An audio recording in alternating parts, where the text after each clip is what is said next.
long time ago, more than 100 years ago, in fact, a man paced through the narrow, twisting streets of London, England.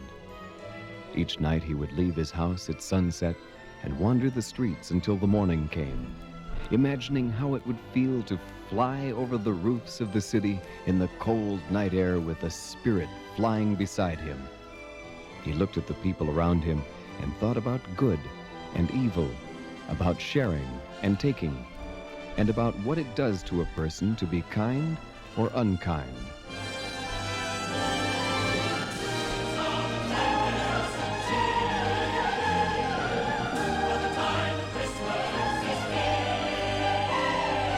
At the end of 2 months, the man, whose name was Charles Dickens, had written one of the greatest stories of all time.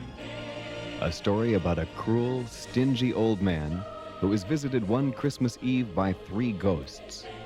The ghost of Christmas past, the ghost of Christmas present, and the ghost of Christmas yet to come.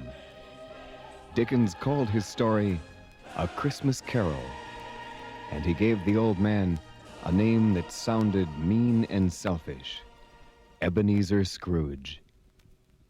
During Charles Dickens' lifetime, he wrote 15 novels which people think today are among the best and most exciting stories ever written. But the one the world loves most is the story of how Ebenezer Scrooge turned from a bad man into a good one in the space of a single night. You may already know about Scrooge's story, how he walked home from his office one Christmas Eve into the greatest adventure of his life. You may know how he felt about Christmas. I'm back. Poppycock, Balderdash, bad. Or even how he felt about people. I hate people. I hate people. People are despicable creatures, loathsome, inexplicable creatures, good for nothing, kickable creatures. I hate people. I detest them. I deplore them. Fools who have no money spend it, get in debt, then try to end it. Beg me on their knees, befriend them, knowing I have cash to lend them. Soft-hearted me, hard-working me, clean living, thrifty, and kind as can be. Situations like this are of interest to me.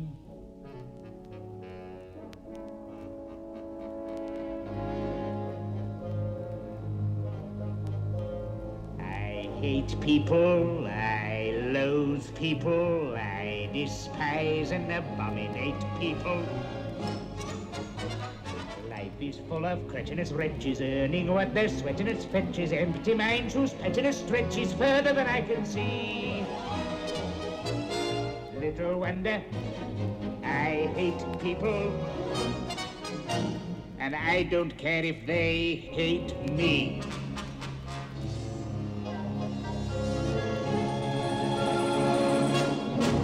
A Christmas Carol is such a popular story that 6 movies have been made from it.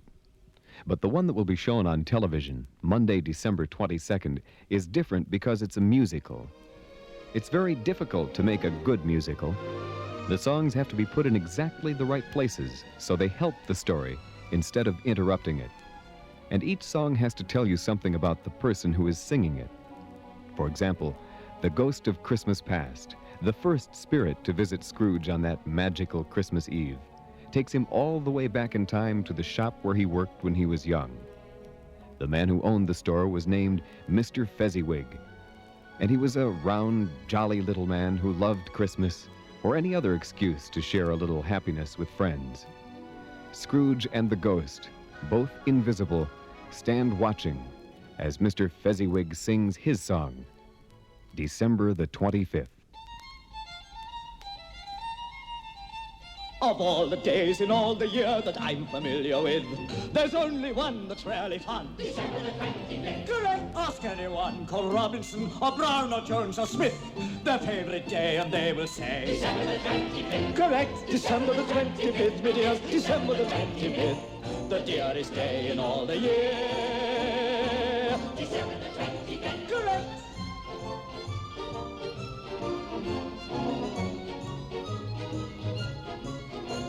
If there's a day in history that's more than any myth, beyond a doubt, one day stands out. December the 25th. Correct. I don't hear any arguments, so may I say forthwith, I wish that every day could be December the 25th. December the 25th, my dears, December the 25th, the dearest day in all the year. December the 25th, my dears.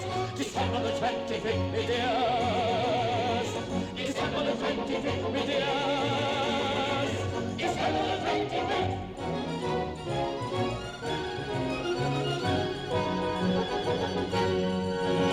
The Ghost of Christmas Past shows Scrooge how he changed from a happy young man into someone whose business was more important than his friends and loved ones, and finally into a bitter, stingy old miser with no friends at all. Ebenezer Scrooge! Scrooge awakes suddenly to find himself in his own bed, and when he looks into his sitting room, there, surrounded by a blaze of light, is a giant. The Ghost of Christmas Present. This ghost is very different from the first. He's happy and hearty, and unlike Scrooge, he likes life. I like life here and now. Life and I made a mutual vow. Till I die, life and I, we'll both try to be better somehow. And if life were a woman, she would be my wife. Why? Why? Because I like life. It's all very well for you, but not for me. I hate life. Scrooge, you're an even bigger fool than I took you for. Now you listen to me. I like life. Well, go on.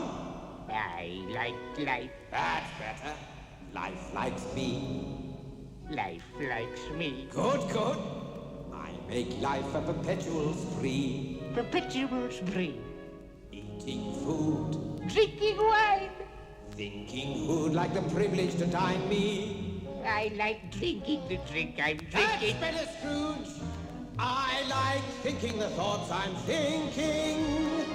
I like songs, I like dance. I hear music and I'm in a trance. Tra-la-la. Whoop-a-pa, chances are we should get up and prance. Where there's music and laughter, happiness is right. Why? Why? Because I like life. The ghost makes Scrooge hold on to his robe, and together they fly out over the sleeping city of London. They see people gathered to celebrate Christmas together, and Scrooge begins to understand how much he has missed by closing himself away from people. Where there's music and laughter, happiness is right. Why? Because I like life. See how much we like life. He's beginning to feel truly happy for the first time in years and years when suddenly he realizes he's back in his bed again. And at the foot of the bed is the most terrifying spirit of all, the ghost of Christmas yet to come. Scrooge is very frightened, but he takes the spirit's sleeve and once again he flies out through the window.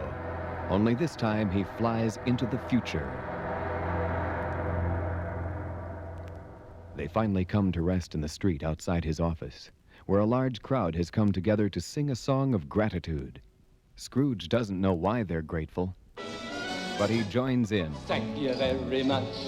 Thank you very much. That's the nicest thing that anyone's ever done for me. I'm ace and double Dutch, but my delight is such. I feel as if a losing war's been won for me. And if I had a flag, I'd hang me flag out to add a sort of final victory touch. But since I left me flag at home, I'll simply have to say thank you very, very, very much. Thank you very, very, very much.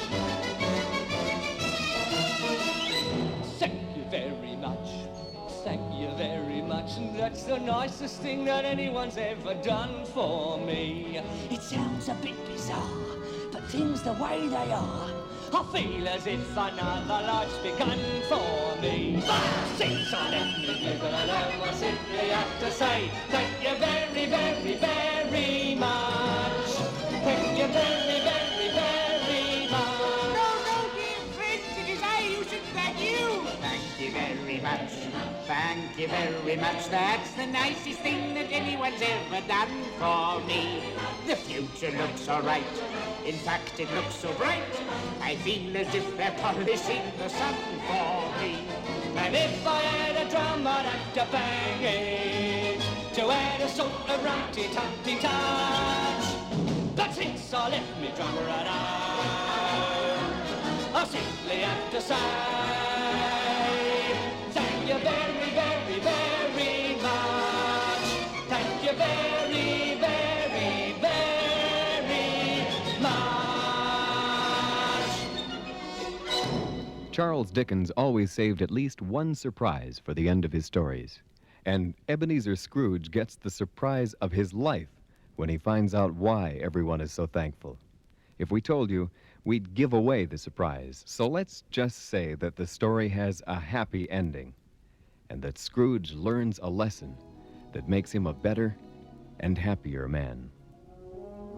I will take the time I have left to live, and I will give it all that I have left to give.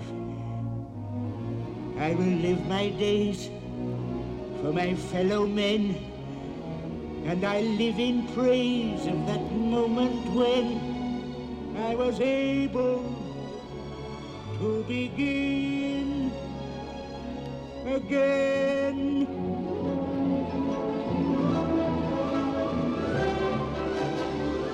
I will start anew. I will make amends, and I'll make quite certain that the story ends on a note of hope, on a strong amen.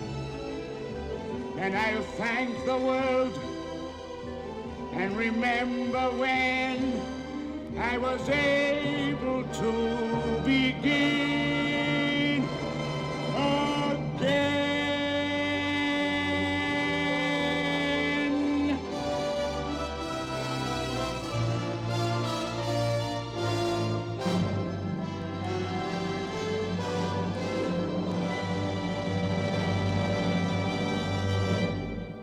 Charles Dickens always believed that people could and should be better to other people than they are. That was the moral of most of his books. And one of the things that made him a great writer was the fact that he could make his readers realize the truth of his moral, while he also kept them entertained and fascinated. When you see Scrooge, you'll understand how he did it, how he made an exciting and classic story out of the transformation of Ebenezer Scrooge from an unhappy, lonely miser into a person who gave so much to others that the children of his neighborhood came to call him Father Christmas.